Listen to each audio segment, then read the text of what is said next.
So on to section 4.2, Hubspot. Now, Hubspot is, I've mentioned it before and shown you a little bit of it before. It's our new client relationship management system.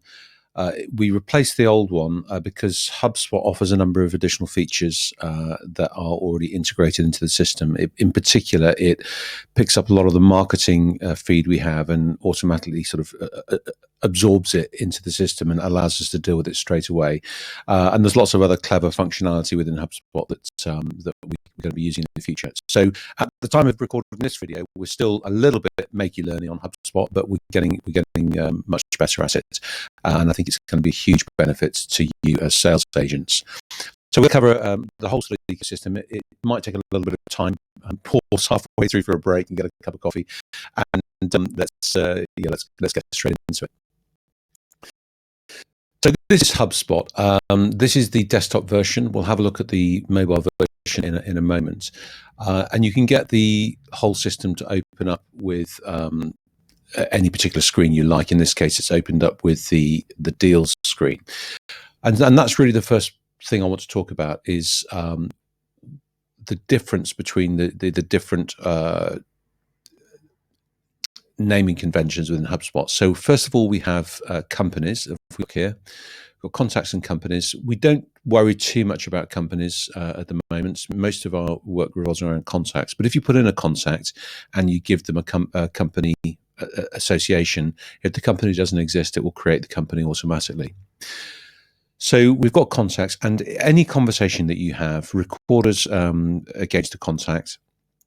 And that means that we can use that information, those email addresses, for future communications, depending on the type of conversation you had. We'll look at that in a moment. But the next thing is deals. Now, deals are the same as opportunities or potentially leads, but we just call them deals, and that naming convention follows all the way through what we do as a company. So it's not potentially what we would choose, but HubSpot calls them deals, so we'll call them deals. And we're working with HubSpot rather than trying to twist HubSpot for our own aims. We're just trying to work with the system that they've given us. So one contact can have multiple deals. So you might be talking to John Smith at Bloor Homes, and that you might end up with 7, 8, 9, 10 different deals. And what we're trying to do is have one deal being one property. So I mentioned they're a property developer. They might have a site that needs 4 garages. Each of those garages will be a deal in our convention. And that makes the whole thing, we'll go through the whole system later, but it just makes it easier for us to track which building has what costs associated with it, and it tracks all the way back to the point of sale. So one building is one deal. I mentioned the marketing input, and we've covered this a little bit before, but I'll just touch on it again. Here's our website, and you'll see here that at the bottom you've got the chat box that you can have a conversation with. We've got that on each of the 3 websites for post and beam, timber frame, and feed trusses, and we also have it on some of our social media as well, and we can push it out to other sites, and there's lots of things we can do with it. When someone puts in a chat comment in this box, we then see it appear in HubSpot under conversations, and we'll just look at the inbox for conversations now. And we'll see here that we've got all the conversations that are open here. People have come in and asked us questions, and then we can see who's picked it up. So in this case, I can see this question's come in, and Jane has answered that question. We can see the chat progression here, and there's lots of things we can do with it. But the idea is that we keep the conversation within HubSpot, and what we can do is you can put a comment on here, and it says there you can mention teammates. So if I said at David, and then it would be at David Benjamin, who's our IT and web guru, and you could say, have you seen this? and then I could add that comment, and then that would alert David, and it wouldn't send him it would send him an email, but it would bring him directly into the conversation, and everything is contextualized, so he can see exactly what's going on. He doesn't have to go looking things up. So working within HubSpot is where you'll spend most of your time, and it should be very clear what's going on.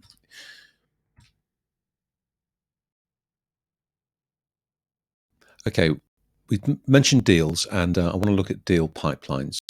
So if we just go to sales and deals,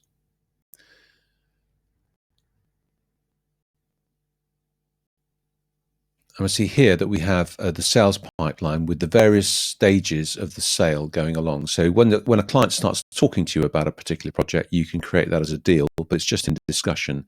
And you'll see here that these are all the deals we've got, but we can sort it by deal owner. So you will probably see only the deals that are relevant to you, which will make this a lot less busy, and you can focus more on the projects that you're working on. So what happens is we have the discussion, we create the deal,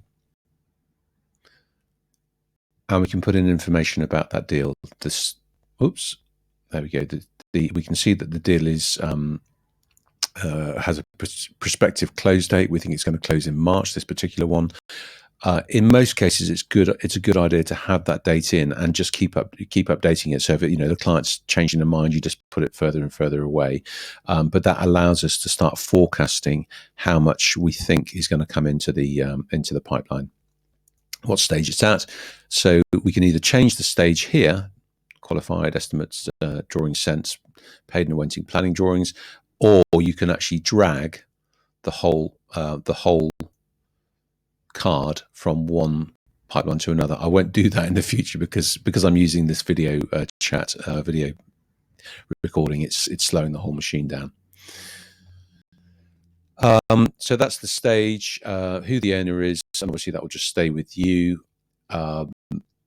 What type of deal is it repeat business or is it new business? So a lot of the repeat business will come from property developers, but it might be that an individual, a domestic individual, wants us to build another building for them. That does happen quite a lot. How much the deal is worth. Now, at the discussion stage, you're unlikely to know what it's worth. But if you've got an idea, if it's a 2-bay garage, it might be £9,000-10,000, and you can put in an estimated amount there, but you're not going to see the actual amount properly until it's had gone through the estimates stage, and we've sent the estimate out there, and then that amount's more relevant. But it still allows us to see, as a gut feel, what amount of discussion, how amount of projects that we're working with there. And currently, we see we're looking at £4 million of projects in discussion, and that's not being counted properly. Where the site is. What type of project it is. So that's post and beam, which is solid locks, timber frame buildings, which we'll come on to another time, and SIPs, which is the garden rooms.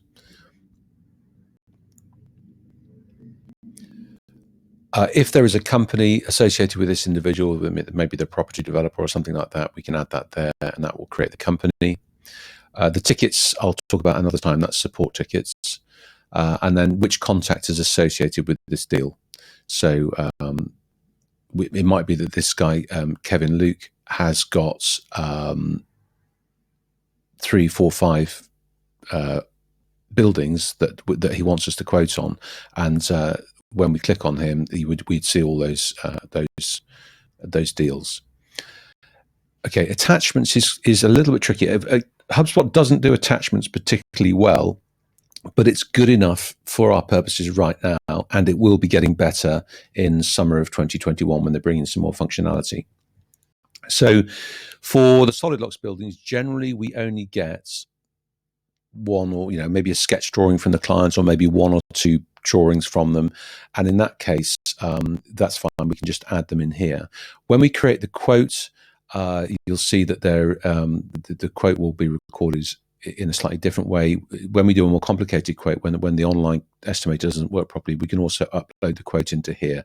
So we might end up with 5, 6, 7 files in the attachments section, and that's okay. When it starts to get into more complicated timber frame building projects, which is not for this this video course, then we end up creating a separate folder in our internal systems, because we might end up with lots of different types of drawings and so on.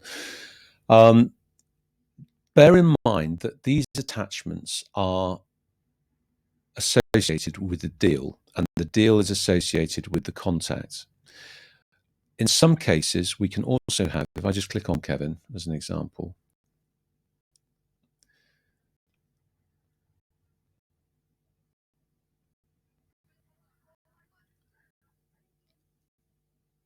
those attachments can also be associated with the individual.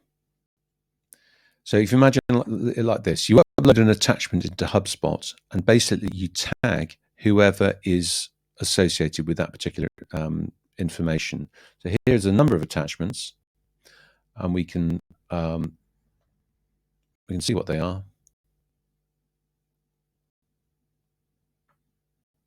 It gives us a preview, and we can zoom into that preview. So it's a reasonably good system. It's a little bit clunky, but it works fine. And we can download that if we want to, send it on to somebody or whatever. So it will view PDFs very well. It won't view Excel files, but you can download the Excel file and view it on your laptop or whatever. And you can add more attachments or choose the existing one. Yeah, I'll not get into that right now. That's probably a little bit complicated for this part of the course. So bear in mind that attachments can be associated with individuals or with deals or with both. So let's just scroll down here to these emails, and here we see an email that has been sent to David Benjamin. It's from let's see. Okay, this has come from it's called Spreadsheet Converter. It's what we use to create the online spreadsheets. And this particular client has done an online quote on the client estimator, and this has come through to Hubspot. Now, this is associated with one record, Kevin Luke, but we could also associate it with the garage for Luke as well. Now, this is not a particularly great way to write the deal.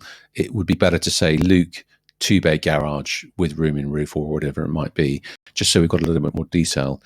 This can create a bit of a problem when we're talking about builder developers. If Kevin Luke was a builder developer, there might be 7 or 8 projects that we're working with him on, and those projects need better definition of. So we would normally talk about the site address. So it would be Luke 2-bay garage, Stockport or whatever it might be, just so we've got an idea. And it might be plot 2 Stockport. So we put in a reasonable amount of information, but not too much that it becomes messy. And you'll get the feel of that with time. So what I'm going to do is I'm going to create a contact, and then I'm going to create a deal, just so you see how it all works. Hopefully not too slowly. So first of all, I start talking to someone. I want to create them create a contact. So I'm going to put my email address in here, just for. In fact, I can't do that. Let's just put an@gmail.com. Anthony. Second name is other, and they are they're a domestic client. Let's say. Subscriber means they've volunteered to subscribe to a mailing list within HubSpot. Normally that would be done automatically. So in this case, it might be a lead, or they're a qualified lead. So let's say I've had a discussion with them. I happen to know Anthony, and he is definitely interested in something. So I'm going to put him as a sales qualified lead, because I know that he's got money. I know that he's got a site that's viable. So that's all good. Put in his main phone number and mobile phone number if we have them, where he lives, just the standard client information there. And then what HubSpot requires us is just put in what the reason is. So they're a legitimate interest, they're a prospect or lead, and we can either decide that they're going to be part of our marketing system. And we're not particularly hot on this right now, but if you think that person could do with further marketing information, so maybe drip emails about solid locks or whatever, then we click on that button there. So we create that contact. It's as easy as that. We don't require huge amounts of information, and that contact is now in our system.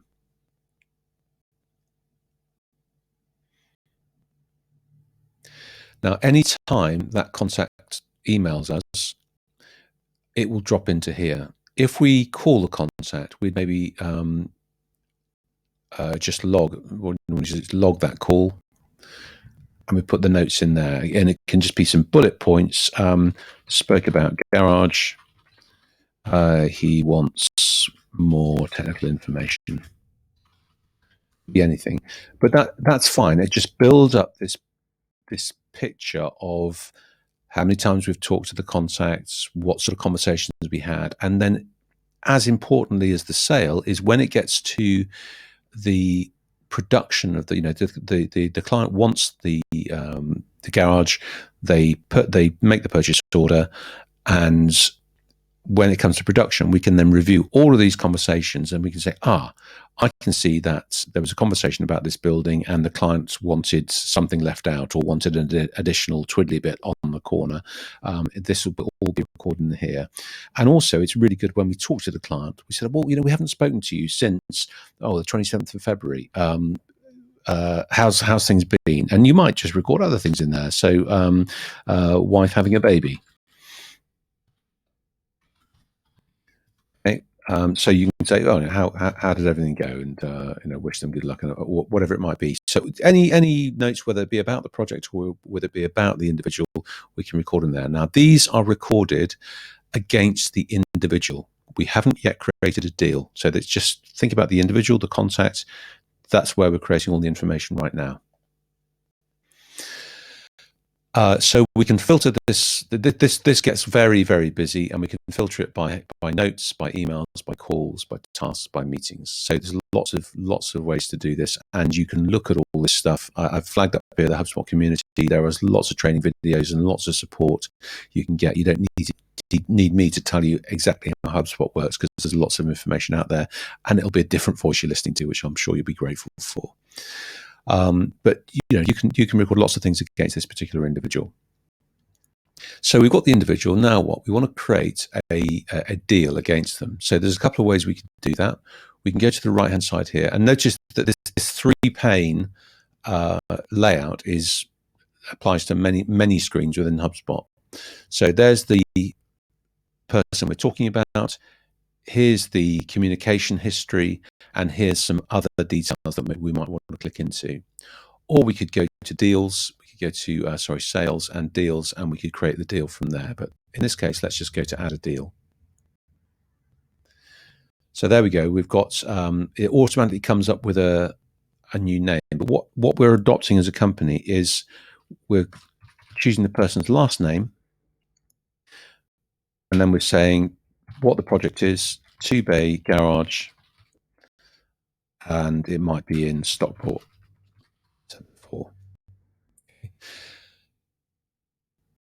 That kind of thing is helpful, and you'll see why that's helpful in a moment when we look at deal pipelines.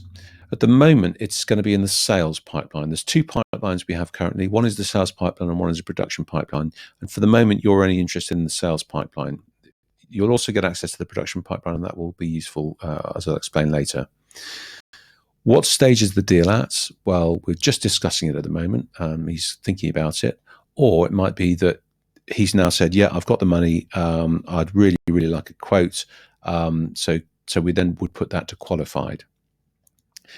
So what qualified means is it requires a quote. What the project type is, in this case, it's post and beam. And I think broadly it's going to be worth £10,000. Order, and you'll get familiar with that sort of estimate, the idea of pricing fairly shortly. I think the way he's talking, he's going to want this. He's going to want to buy this in about April. I'm the deal owner. it's new business. Created it then, that's automatic. I don't need to fill any of that in, but now I'm going to say 2-bay garage for new house moving into for new house. Okay, that's fine. I'd also talk about the probability here, and this is just a percentage, and it might be that I've got a good relationship with this guy Anthony, and I'm going to say, well, actually, I think he's pretty much going to go for it, so I'm going to put 50% in there.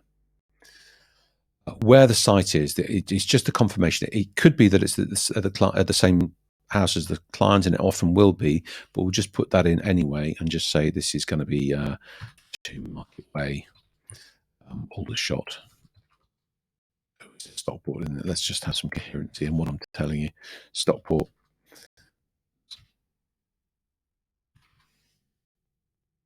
Okay, and we put in the postcode. I don't know what the Stockport postcode is, but let's go with that one. SK18, SK19, 2ER. And that's useful for when you start looking at where the product is and having conversations about the site. It's not associated with any company, so don't need to worry about that. It is associated with this contact. Now, sometimes we have clients who've got a builder they want to be involved, or we've got an architect they want to be involved. We can add that in there, but in this case, obviously we'd have to create the contact first, but in this case, we're just going to be dealing with Anthony. The point of that is that let's say there was a builder involved, Bill Jones. If we put in Bill Jones's contact in there, anytime Bill Jones contacts us, it's going to link it with this deal as well. Don't worry about line items. The line items element of HubSpot is for when you're selling standard products, and it's like, it's a tray of beans, tray of tins of beans. That's a line item. We're not really using that. So we create the deal, and now you'll see the left-hand pane has changed to deals, and it's telling us what the deal is. It's brought this deal up.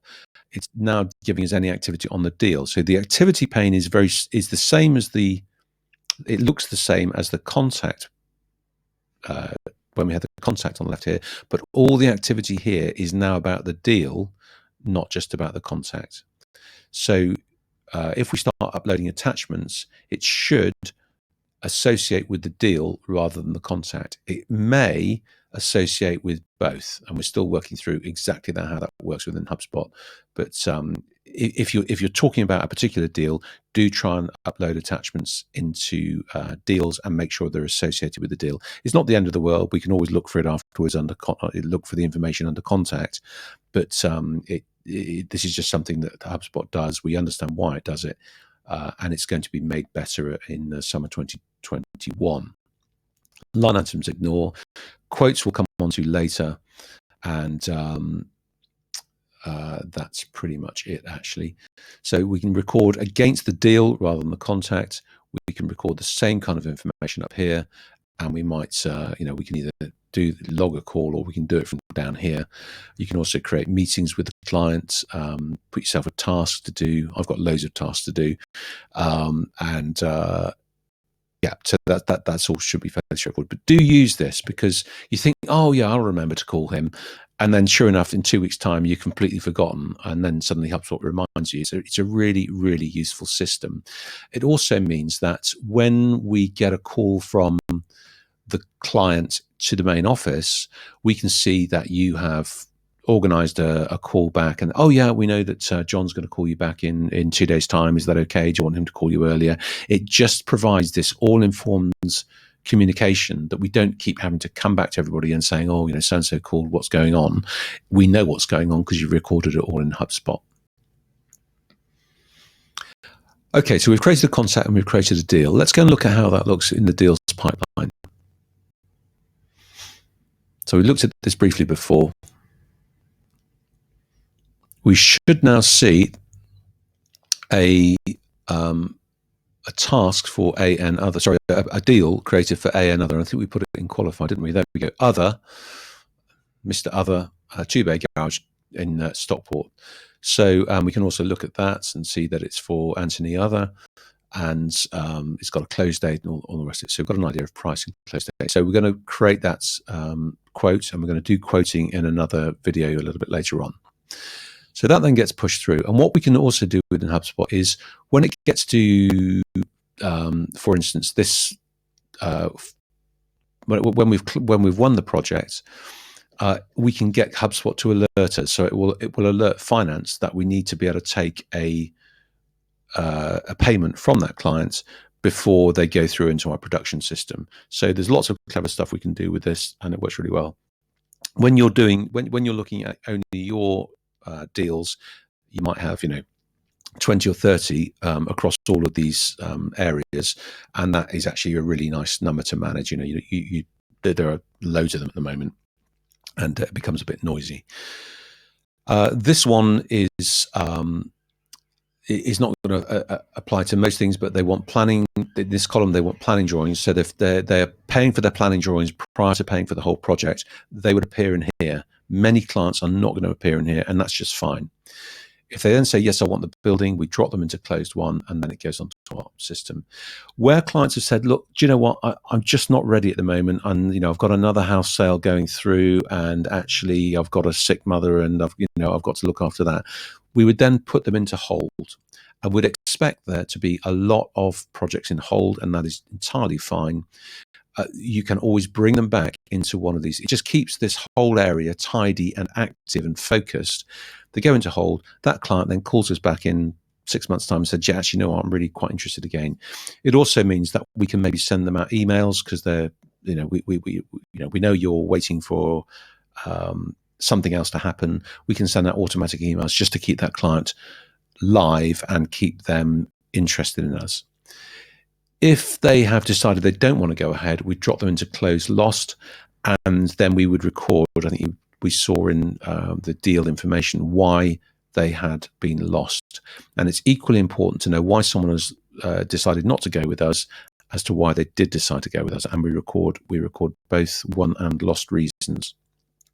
So that we've got some data there. We can start saying, do you know what, our pricing's too high, or the aesthetics wasn't right, or whatever it might be. Just record those, and we track all that. That's really, really useful stuff. In addition to the sales pipeline, I did mention the production pipeline. And you'll see here, this is work that's currently going through. It's a bit quiet at the moment because we had a deliberately quiet January, but we've got a bunch of work that requires design. It then, once it's been designed, it will go to the client to get them to sign it off. Then it would go to a project planning meeting. Then before we start manufacturing, we would start, we'd await the second payment. Now this is mainly for commercial clients. For most domestic clients, they pay 50% in advance and 50% just prior to delivery. If it's a domestic client, we just drag them from here straight into materials and scheduling. So we'd understand what the difference was and whether they were commercial or domestic, and just put them straight into here. We then get the materials and scheduling, and then it goes into fabrication, and then it's in fabrication. We then await the final payments, and then we arrange haulage and get the transport and put it into transport. And then it's delivered. So it's quite a long process, but what it means is that you see this as well, and you can call your client and say, oh, I've just seen that your project is now in planning, or in project planning, or actually it's in fabrication at the moment, or we'll be in touch with you shortly to arrange a second payment and get it. So that it allows you to keep going back to the client and just keep them updated, and that is hugely powerful when it comes to client satisfaction.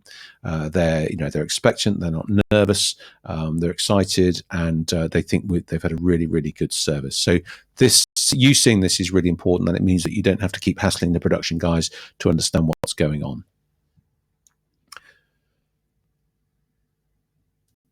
Okay. The next thing I'll look at is inbox. And inbox is not just an email inbox, it's a whole conversation inbox. Okay, so here I'm seeing all of Jane's inbox, but I could also say, well, I just want to see my inbox. And that will be conversations and chats and emails and things like that. Now, emails is an interesting one for various reasons, some technical and some other. We need you to create your own email address, and I would suggest using Google for that. Please don't use your regular email address or another other business email address, because HubSpot will pick up that email address and will start potentially dragging in conversations that are to do with other aspects of your life. So there's not a good idea. If you create yourself a Gmail address that is something like johnbtb for Benfield Timber Buildings @gmail.com, it doesn't really matter what it is as long as it makes some kind of sense. And create that, and you can inform us what that email address is, and then we will link your HubSpot account to that email address. So with that email address, you're just dealing with HubSpot. What that means is you're then using HubSpot to create all of your emails, all of your conversations, and it will keep it really clean. So HubSpot becomes your go-to tool. You'll probably use that more than you will your Gmail account, the direct Gmail account. Everything will be done from HubSpot, and it will make it really easy for you to understand what you're doing for the company and what you're doing for other companies or domestic things. So please create an email address that makes sense. It'll be @gmail.com. That's fine, and we will link it to your HubSpot address. So then we'll just move on briefly to snippets, because this does come up later. So something which we've just started to use, but you can create a snippet, and you can create your own snippets. And what this is a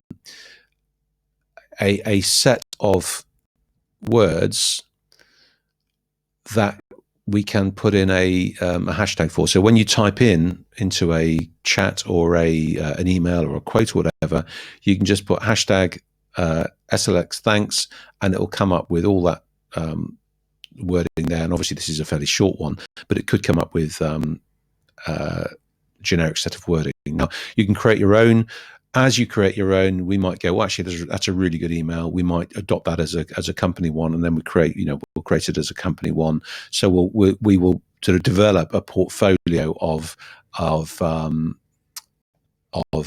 snippets that everyone can use. But quite a useful tool, especially if you're trying to get some information off the client quickly.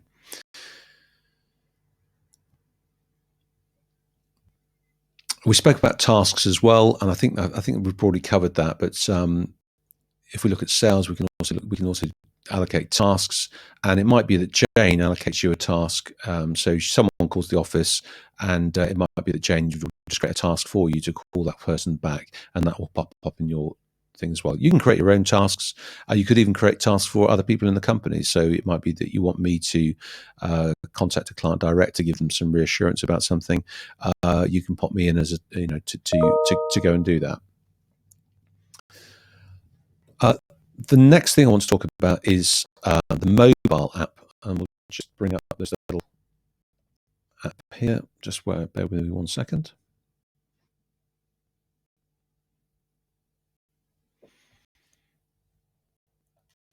So this is a duplicate of my mobile phone screen, and you'll see that I've got HubSpot called up on here, the app HubSpot called up on here. And at the bottom of the screen here, you'll see we've got today, that's what's going on today, contacts that I've got, deals that are currently ongoing, and activity, and other bits and pieces here as well. It doesn't have everything that the desktop app has, but it is actually extremely useful, because you can email from here, you can set up calls from here. When someone calls you, if their phone number is recorded within HubSpot, it will flash up on the screen who it is and what deals are associated with that person, and it can just be that 2 seconds you need to go, oh, who's John Smith again? Oh yeah, that's the guy. And it gets you into the frame of mind immediately. So it's a really, really useful app. So go back to today. So I've got a few things to do. It may be that I've dealt with that estimate request, in which case I just click on the tick button there. I can go to my full range of tasks, and I've got 85 overdue. That's why we need sales agents on board.